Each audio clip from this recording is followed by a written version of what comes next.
Le Bitcoin continue sa consolidation et après ici ce signal où nous sommes juste revenus chercher les liquidités au-dessus de la consolidation, et bien malheureusement nous voyons en ce moment même une réintégration. Je vais vous montrer concrètement dans cette vidéo qu'est-ce que cela veut dire, mais aussi et surtout à quoi est-ce que nous pouvons nous attendre dans les semaines à venir. Donc restez bien avec moi jusqu'au bout de cette émission parce que vous allez voir concrètement que le Bitcoin ainsi que le marché crypto-monnaie nous réservent de mauvaises surprises et je vais vous les expliquer concrètement. C'est ce qu'on va aller voir tout de suite. Even when you feel low, you can still go. Even when you feel slow, you can still go.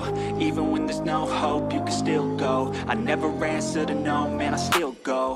Go, go, go, go, go, go, go, go, go, go, go, go, yo, go, go. Et bien le bonjour à tous et à toutes les amis, j'espère que vous allez bien. Bienvenue sur ma chaîne, je suis Adam de la chaîne YouTube Cryptologique et aujourd'hui on va voir ensemble concrètement qu'est-ce que le Bitcoin nous fait et qu'est-ce que les altcoins risquent par la suite de faire également. On va comme d'habitude faire un petit update de mon scénario. Ça fait maintenant depuis décembre que je vous explique que le Bitcoin ainsi que le marché crypto-monnaie n'ont pas actuellement la capacité, la possibilité de pouvoir poursuivre le mouvement haussier. Ça on le voit via tout un tas d'analyses que je vais vous partager aujourd'hui même dans cette émission. Donc restez bien jusqu'au bout. Je vais vous montrer de votre côté comment est-ce que vous-même vous pouvez analyser ce type d'informations, mais aussi je vais surtout vous aider à éviter de tomber dans les pièges que le marché crypto-monnaie nous tend et nous tend quasiment dans tout le temps les mêmes périodes. Actuellement, c'est le mois de janvier, ça a toujours été l'un des mois les plus piégeurs. Donc restez bien avec moi jusqu'au bout, c'est ce qu'on va aller voir tout de suite. Comme d'habitude les amis, si le menu vous plaît, n'hésitez pas à laisser votre meilleur like ainsi que votre meilleur commentaire. Dites-moi cette fois-ci, s'il vous plaît les amis, dans les commentaires, quel type d'émission est-ce que vous souhaiteriez voir plus tard? Peut-être un tutoriel, peut-être une analyse de certains altcoins, peut-être l'analyse d'un secteur crypto-monnaie. Bref, dites-moi tout de suite dans les commentaires un petit point que vous souhaiteriez voir et comme ça je pourrais tout simplement vous préparer du contenu qui vous intéresse davantage. Et pour les personnes qui n'êtes pas encore abonnées, je vous invite à vous abonner, à activer la cloche. Comme expliqué, je vais vous accompagner tout au long de ce bull run et surtout vous aider à vous professionnaliser et à maximiser vos profits. Bref, on revient à nos moutons ici, on est donc sur Bitcoin. On avait vu ici ce petit mouvement qui s'était passé, qui a été assez particulier. Ici, c'était quand? C'était le lundi, mardi donc de ce début de semaine et on voit tout simplement que après avoir fait une très grosse mèche au-dessus ici de notre consolidation, on est en train de réintégrer. C'est un mauvais signal, évidemment à court terme, cela confirme la probabilité ici que nous venions réaliser un mouvement plutôt baissier. Vous connaissez maintenant un petit peu quand on est dans une consolidation. Donc là, ici, on a la zone de support, la borne basse. Et ici, en rouge, la zone de résistance, la borne haute. Eh bien, c'est très simple. Une fois qu'on vient chercher la borne haute, si on n'arrive pas à la casser, vous voyez qu'on revient directement sur la borne basse. Et on fait ensuite la même chose. Si on ne casse pas à la baisse la zone de support, donc la borne basse, eh bien, à ce moment-là, on rebondit jusqu'à la borne haute. Et donc, c'est ça une consolidation. Le prix, en fait, joue un petit peu au ping-pong entre la borne haute et la borne basse. Actuellement, vous le voyez, on est revenu chercher la borne haute, on n'arrive pas à la casser, on est en train concrètement de réintégrer, donc attention, attention ici, le signal est clair et net. Pour l'instant, on a de fortes probabilités de revenir chercher du coup cette fameuse borne basse et même légèrement en dessous pour créer une frayeur. Ça, c'est le scénario que je vous montre depuis plusieurs mois maintenant et qui est en train concrètement de se valider. Donc, restez prudent par rapport à ça. On est ici dans une réintégration de consolidation et donc, la première chose qu'on va faire, c'est venir s'attaquer à la zone orange au milieu dont je ne vous ai pas parlé et c'est ce qu'on appelle la zone pivot. La zone pivot dans une consolidation, c'est tout simplement ici une zone qui, si elle vient à être franchie, augmente encore davantage les probabilités d'aller tout simplement chercher la borne basse. À l'inverse, il y a des possibilités de venir dessus, de trouver rebond et donc cette fois-ci au final de quand même venir s'attaquer à la borne haute. Ok, donc restez prudent par rapport à ça. On a cette zone ici au 99 372 jusqu'à à peu près les 98 000 $ qui pourraient jouer zone de support. On va bien garder ça en tête. Pour l'instant, vous le voyez, les volumes sont complètement décroissants. Donc ça montre concrètement ici que le Bitcoin est dans une consolidation et qu'il ne se passe pas grand-chose. Les waves ne sont pas en train de se bousculer de manière très forte. Par contre, évidemment, derrière ce qu'on voit ici sur le graphique, il se passe quand même pas mal de choses. Et ça, je peux vous le montrer tout simplement avec mon indicateur de momentum. Donc ici, on mesure ce qu'on appelle la force dans le mouvement. Actuellement, la force est plus du côté des vendeurs. On voit qu'on revenait ici des zones qu'on appelle essoufflement acheteur. Ça veut dire que les acheteurs dans ces zones n'avaient concrètement plus de force, donc largement pas la possibilité de venir casser la borne haute, hein, donc la fameuse zone de résistance des 108 000 $. Et ici, on voit qu'on est venu faire un double rebond sur la zone de neutralité et qu'on est en train concrètement ici de vouloir s'y attaquer à nouveau. Donc attention ici, on voit que on a bien rechargé la force du côté des vendeurs, donc les vendeurs pourraient être en train de préparer un mouvement assez fort qui nous ramènerait dans la zone cette fois-ci d'essoufflement vendeuse, donc justement l'inverse de l'essoufflement acheteur. Qu'est-ce que ça pourrait nous montrer si je vous l'explique de manière plus simple et plus concrète? Eh bien c'est très simple, hein, on pourrait avoir ici un fort mouvement vendeur qui épuiserait les vendeurs, qui viendraient chercher toutes les liquidités sous la consolidation évidemment, et ensuite quand les vendeurs seront épuisés, les whales à ce moment-là ici vont acheter très très fortement. Et tout ce qu'elles cherchent les whales pour pouvoir acheter fortement en fait c'est de la capitulation. Ça veut dire faire en sorte de trouver une zone que les investisseurs ici, que les investisseurs perdent patience et se disent oh là là on vient de casser cette zone donc là c'est clairement la fin, il faut qu'on sorte de position. Parce que les gros en fait elles ont beaucoup d'argent, on parle en centaines de millions de dollars qui souhaitent positionner et elles ne peuvent pas le faire en ce moment parce qu'il n'y a pas assez de ventes en face. Donc attention à ce mouvement de capitulation qui est sans doute en train de se préparer ici sur BTC. Concrètement, actuellement, les signaux sont plutôt dans le rouge, hein. On montre ici la possibilité de pouvoir partir sur un mouvement baissier. Donc restez prudent ici, Bitcoin est venu chercher la borne haute de son range avant même le gold. Vous le savez en ce moment, il y a une espèce de petit décalage qui se passe entre le gold et le Bitcoin.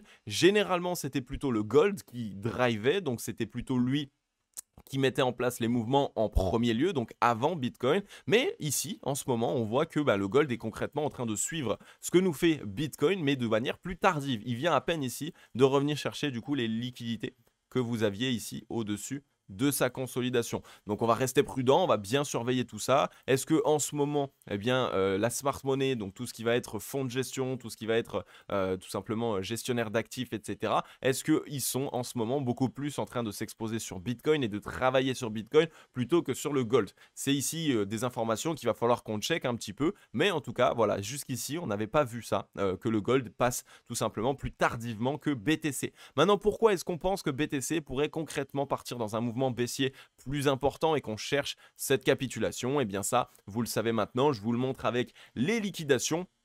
Les liquidations ici sur Bitcoin sont très très importantes puisqu'elles nous permettent de savoir qu'est-ce que les whales font en ce moment. Et donc si on vient regarder ici depuis le 17 janvier, donc 18 janvier plutôt, vous savez depuis le moment où on a concrètement commencé à réaliser des mouvements un peu plus baissiers, eh bien on défonce les acheteurs, hein. Regardez ici, 379 millions de dollars de positions longues liquidées. Le 19 janvier, 831 millions de dollars de positions longues. Ensuite le 20 janvier, 555 millions de dollars de positions longues. Bref, on voit que les longues en fait se font complètement exploser, alors qu'à l'inverse, les shorts, on n'en explose pas tant que ça. Pourtant, on est revenu chercher un nouvel ATH. Donc ça, c'est un signal concret que, bien actuellement, ce sont les acheteurs qui se bousculent au portillon. Ce sont les acheteurs qui sont concrètement en train de FOMO, hein, donc ils ont peur de rater le train. Et donc, quand il se passe ce type d'information, la majeure partie du temps, vu qu'on n'a plus d'intérêt à aller au-dessus, parce que on n'a plus vraiment de short à liquider, eh bien, on vient faire un gros mouvement en dessous pour aller liquider les longues et cette fois-ci, essayer peut-être de calmer les ardeurs. D'accord? Donc, restez absolument prudent par rapport à ça. Concrètement ici on voit que les liquidations nous montrent un objectif d'aller chercher plutôt les longues par rapport aux shorts en ce moment et c'est pour ça que vous devez absolument rester prudent. Eh bien les amis, vous êtes très nombreux à me demander souvent Adam, comment est-ce qu'on va faire à la fin de ce bull run pour éviter la fameuse flat tax? Parce que tout le monde en a peur alors que vous n'avez même pas encore réalisé de bénéfices. Eh bien moi, comme je vous l'ai déjà expliqué, je vais passer par Bitpanda. Bitpanda aujourd'hui sponsorise l'émission et pour vous donner quelques points clés, qu'est-ce qui fait que je vais utiliser Bitpanda pour éviter cette fameuse flat tax? Eh bien c'est très simple. À ce jour, Bitpanda c'est le seul exchange qui est PSAN, donc nous pouvons nous en tant que Français utiliser directement sans aucune contrainte, mais surtout qui offre la possibilité de se diversifier. Vous allez pouvoir acheter par la suite avec vos cryptos et vos bénéfices crypto des actions, des ETF, des matières premières ainsi que des métaux. Donc ça va vous permettre ici de conserver votre capital tout simplement en crypto, ne pas passer en conversion vers de l'euro et de pouvoir encore une fois vous diversifier, vous placer sur d'autres types d'actifs. Et c'est ce qui va vous permettre ici de pouvoir encore et encore bénéficier donc des effet cumulé, ça veut dire qu'à chaque fois que vous avez des bénéfices, vous pouvez les réinvestir et donc gagner plus gros, et le tout en passant ici par une plateforme qui est régulée PSAN. Donc ça me fait extrêmement plaisir de pouvoir tout simplement vous en parler et surtout d'avoir Bitpanda en tant que sponsor. Et grâce ici au sponsor que nous avons ensemble, eh bien, si vous créez votre compte sur Bitpanda avec le lien qui est dans la description, qui est mon lien affilié, vous allez obtenir 500 000 Shiba Inu dès que vous aurez fait un petit dépôt de 25 €. Donc n'hésitez pas à créer votre lien tout de suite. Le lien est dans la description. Je vais directement vous expliquer par la suite, dans quelques mois, une fois qu'on aura commencé à bien avancer dans ce bull run, eh bien, comment se diversifier, comment faire en sorte de pouvoir s'attaquer à de nouveaux actifs pour diminuer son risque et pour réinvestir intelligemment ses bénéfices. Ok, donc on peut revenir à nos moutons, on va aller voir maintenant Ether qui est un petit peu dans ce même type de disposition. Alors j'aime pas trop l'action price en ce moment, hein, il est vraiment assez moche. Regardez ici, là on a une espèce de pâté de prix qui ne fait pas grand chose dans l'idée globale, mais malgré tout on voit concrètement que la dynamique est baissière, hein. Ici on fait des plus hauts de plus en plus bas, des plus bas de plus en plus bas, donc ici sur Ether on est concrètement dans une dynamique qui est baissière. Pour moi concrètement ici Ether est dans un bull flag, ça veut dire quoi? Ça veut dire que ici le prix évolue dans cette espèce de flag, va aller chercher sans doute la borne basse et par la suite, Ether risque concrètement d'aller short squeeze. Ça veut dire concrètement d'aller chercher un mouvement haussier très fort et ensuite on ira potentiellement chercher un nouvel ATH sur cet actif. C'est un petit peu ce que BTC nous avait déjà fait. Je vais vous le montrer un petit peu pour que vous puissiez comprendre. Regardez ici, on avait ce fameux bull flag. C'est exactement la même chose. On a consolidé à l'intérieur en étant plutôt baissier et boum, finalement on est allé chercher un fort mouvement haussier. Et bien pour moi Ether est dans cette même disposition en ce moment même.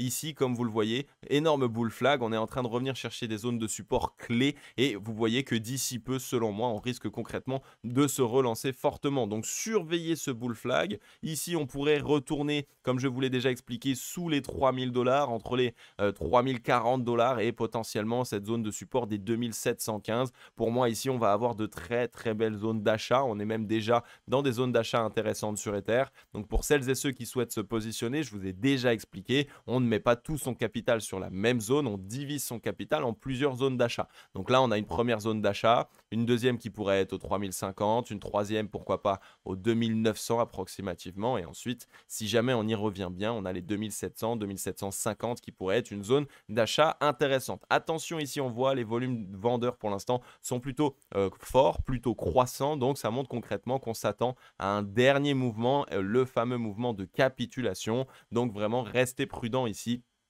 Ether nous montre que voilà, on a bien ici cette consolidation qui s'était faite sur la zone de neutralité. On peut juste attendre ici ce dernier mouvement et on achètera concrètement dans la zone d'essoufflement acheteur, dans la zone d'essoufflement vendeur. Concrètement, quand les vendeurs seront essoufflés, là, à ce moment-là, on va avoir une zone d'achat vraiment extrêmement pertinente. Donc pareil pour Ether, j'ai pas grand-chose à dire de plus. Pour l'instant, on confirme tout à fait notre scénario dans cette dynamique qui est baissière, mais malgré tout, on commence à accumuler, hein. On voit qu'ici, on a quelques divergences haussières qui se mettent en place. Donc ça, généralement, ça montre et ça confirme tout de même que dans ce mouvement baissier, les whales, donc les gros portefeuilles, petit à petit, accumulent des positions acheteuses. Donc vraiment ici, on va surveiller Ether. On a quelque chose qui est en train de se mettre en place et qui a l'air d'ailleurs vachement intéressant. On pourra être même sans doute ici dans cette belle petite séance, hein. Ça pourra être magnifique une fois qu'on sera revenu plus bas pour aller chercher la poursuite et la continuation de cette tendance haussière sur Ether. Donc vraiment prudence, on conserve bien tout ça en tête. On a des signaux qui d'ici peu pourront nous permettre de nous positionner. Maintenant sur le crypto total, donc là, vous voyez,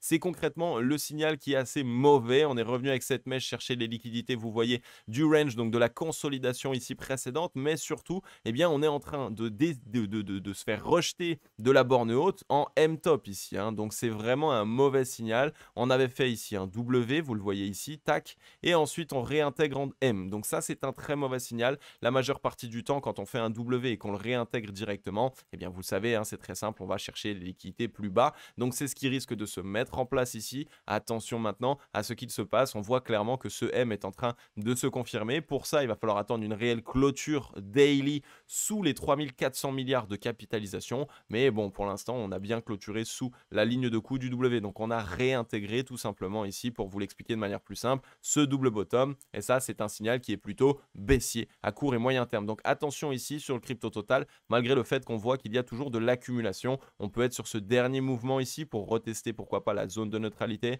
Donc dernier petit mouvement là, tac, et ensuite, pourquoi pas, essayer de se relancer ou alors même potentiellement aller chercher encore une fois cette petite capitulation comme j'en ai déjà parlé avant un potentiel retour. On a les 3000 milliards de capitalisation qui pourraient être retestés, ça pourrait être intéressant. Donc attention ici pareil, comme vous le voyez sur BTC, enfin sur le crypto total c'est un peu pareil que sur BTC, on est toujours en zone actuellement où les acheteurs n'ont pas énormément de force et les vendeurs eux sont plus chargés en force. Donc on est sans doute en train d'essayer d'attendre ce dernier mouvement pour que les acheteurs ici puissent par la suite se positionner et que les vendeurs, eux, concrètement, n'aient plus de force. Donc surveillez ça aussi. Crypto Total ici est en train de nous montrer un signal plutôt baissier, une baisse ici de 5 à potentiellement 15% qu'on pourrait attendre. Donc vraiment restez prudent là encore sur le marché crypto. À court terme, ça pourrait être à la fois un mauvais signal court terme, mais surtout ça pourrait par la suite offrir de très très belles opportunités. Donc n'achetez pas tout sur la même zone en FOMO, faites en sorte de réfléchir et d'acheter tout simplement dans des zones intelligentes.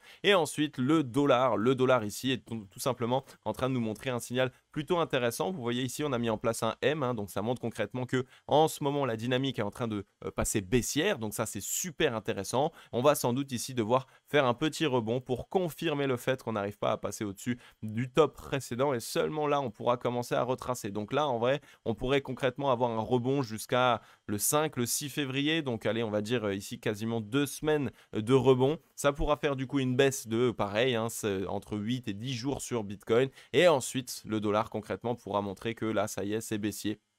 Et donc pouvoir permettre au marché crypto de se relancer. Donc là, tout est en train de concorder. Ça nous montre concrètement que notre scénario est plutôt valide. Je rappelle qu'on a eu énormément de divergences baissières. Donc là, il n'y a pratiquement plus de questions. C'est qu'une question de temps sur le dollar. On va peut-être faire ces petites hésitations. Mais en tout cas, là, incessamment sous peu, on a une très très forte pression vendeuse qui est sur le dollar. Et comme je l'ai déjà expliqué, si le dollar se met à fortement corriger sur ce mois de janvier, mais surtout sur cette année 2025, ça montre concrètement qu'on va avoir une année 2025 sur le marché crypto-monnaie explosive et donc on va avoir de très très belles opportunités. Donc attention ici sur le dollar, concrètement je l'ai expliqué, petit rebond court terme qui va faire une hésitation, mais ensuite ce sera le meilleur moment pour nous pour pouvoir concrètement nous positionner sur le marché crypto-monnaie. Donc voilà les amis, j'en ai terminé avec cette émission. Comme d'habitude, j'espère qu'elle vous aura plu un maximum. Si c'est le cas, si vous n'êtes pas encore abonné et que vous avez suivi cette émission jusque-là, eh bien n'hésitez pas à vous abonner, à activer la cloche les amis. Je serai à vos côtés toute cette année 2025 et plus encore évidemment pour vous aider à maximiser vos profits sur le marché crypto-monnaie. Et pour les autres qui êtes déjà abonnés, passez par les commentaires les amis s'il vous plaît, ça m'aide énormément, ça soutient beaucoup la chaîne. Et voilà, comme dit, je vais continuer à vous accompagner, ça me fait extrêmement plaisir. Je vais vous laisser là les amis, je vais vous souhaiter à tous et à toutes une agréable journée ou une agréable soirée. C'était Cryptologique. Ciao bye bye.